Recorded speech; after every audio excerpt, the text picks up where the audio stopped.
Monday at the White House started with another remarkable tweet by the president, this time again defending his eldest son, who met with a Russian lawyer last June. Trump tweeting that any politician would have taken that meeting. Republican lawmakers joined by Democrats and operatives on both sides in the U.S. saying if they were contacted by another country, especially one like Russia, they would contact the FBI. And that is just what President Trump's FBI director nominee said last week in his confirmation hearing he would want anyone to do. That comes after a string of polls that show the president is losing support. You do start to get the sense at the White House that they are now concerned about these polls.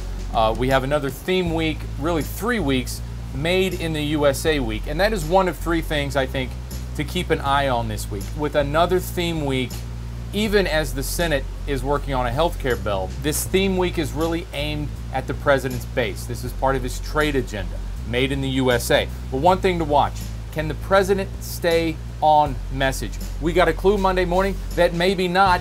Number 2, how involved will the president be as Senator McConnell, Senator Cornyn, and other GOP Senate leaders try to find those 50 votes they need to pass their health overhaul bill?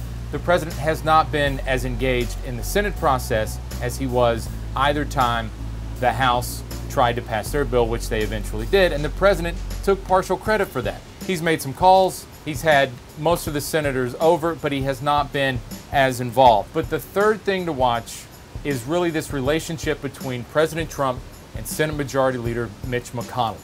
The president last week said Mitch has to get this done, and he will be very angry if McConnell fails to get those 50 votes. And the Trump-McConnell relationship will be key to the rest of the Trump agenda, the rest of the Trump presidency. Will the president sour on the majority leader and perhaps begin to make noise, perhaps on Twitter, about a new majority leader if he can't get that 50th vote? With Senator McCain recovering from surgery, you really feel what was setting up to be a very busy week and a very pivotal week in the Trump presidency really now on pause, and this does give the White House a chance as McConnell and Cornyn and others, perhaps even the president, especially the Vice President Mike Pence, work behind the scenes to try to get those 50 votes. This does give a sense that this week now won't be that busy. It gives the White House a chance to really push this Made in the USA week. But again, can the president himself stay on message? Can he help his own staff push what should be a big issue for him? This is something he talked a lot about on the campaign trail. He's talked about it since taking office. But does the president himself have the discipline to stay on message? We really haven't seen that yet.